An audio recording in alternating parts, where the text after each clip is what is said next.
আসসালামু আলাইকুম। আজকে আরেকটা ভিডিও নিয়ে হাজির হলাম। শীতকালে হাঁসের আলাদা স্বাদ, তাই আজকে বন্ধ ছিল। আজকে চলে গেলাম বদের বাজারে একটা হাঁস কেনার জন্য। মোটামুটি একটা বড়সড় একটা হাঁস পেলাম। হাঁসটা দেখি হাঁস না, এটা রাজহাঁস বলে এটাকে। একটা দরদাম করলাম এবং এক প্রকার ১৬০০ টাকার মতো এরকম দরদাম হলো। ওরকম কথা কাটাকাটি করার পর আমি যে দামে বললাম ও দামে দিচ্ছে না। ও বললো ২,০০০ টাকা, আমি বললাম ১৫০০ টাকা। এবং এই হাঁসগুলো দেখেন, এই শীতকালে সাধারণত আমরা চট্টগ্রামে যারা থাকি তারা হাঁস খুব কম পছন্দ করে, কিন্তু এই শীতকালে কিন্তু এই হাঁসের স্বাদটা আলাদা। যারা চট্টগ্রামে আউট ডিস্ট্রিক্টে থাকে তাদের এই হাঁসের চাহিদা কিন্তু অনেক বেশি। ঘরে মেহমান আসলে হাঁস রান্না করে দিতে হয়। যেমন আমাদের চট্টগ্রামের জন্য, যারা চট্টগ্রামে থাকি, ঘরে মেহমান আসলে অবশ্যই গরুর মাংস দিতে হয়। এরকম একটা নিয়ম এরকম একটা দেখা যায়। কিন্তু আউট ডিস্ট্রিক্ট কিন্তু ওরা গরুর মাংসটা কম পছন্দ করে। এই যেমন হাঁসটা তাদের কাছে খুব প্রিয়।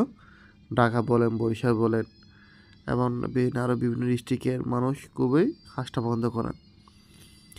তো আমি যেহেতু চাকরির সুবিধে বিভিন্ন ডিস্ট্রিক্টে থাকা হলো, হাঁসের স্বাদটা খাইছিলাম।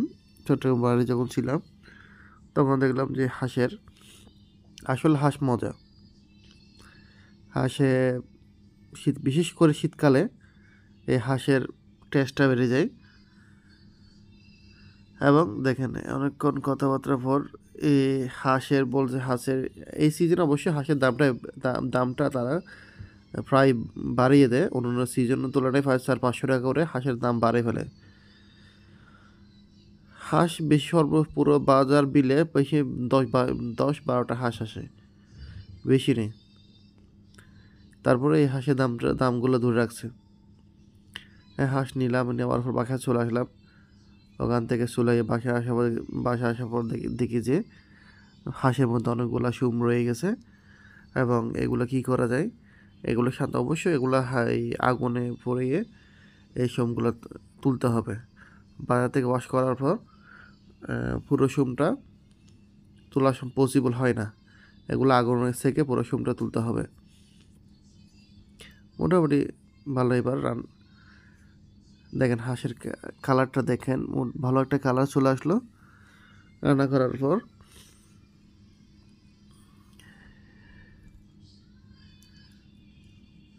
যারা হাঁস খায়নি তারা একটু একটু টেস্ট করে দেখবেন।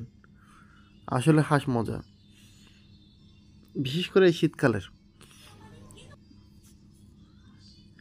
এবং আসলে খাবার এবার টেস্ট করে দেখলাম হাঁসটা খুবই ভালো হয়েছে।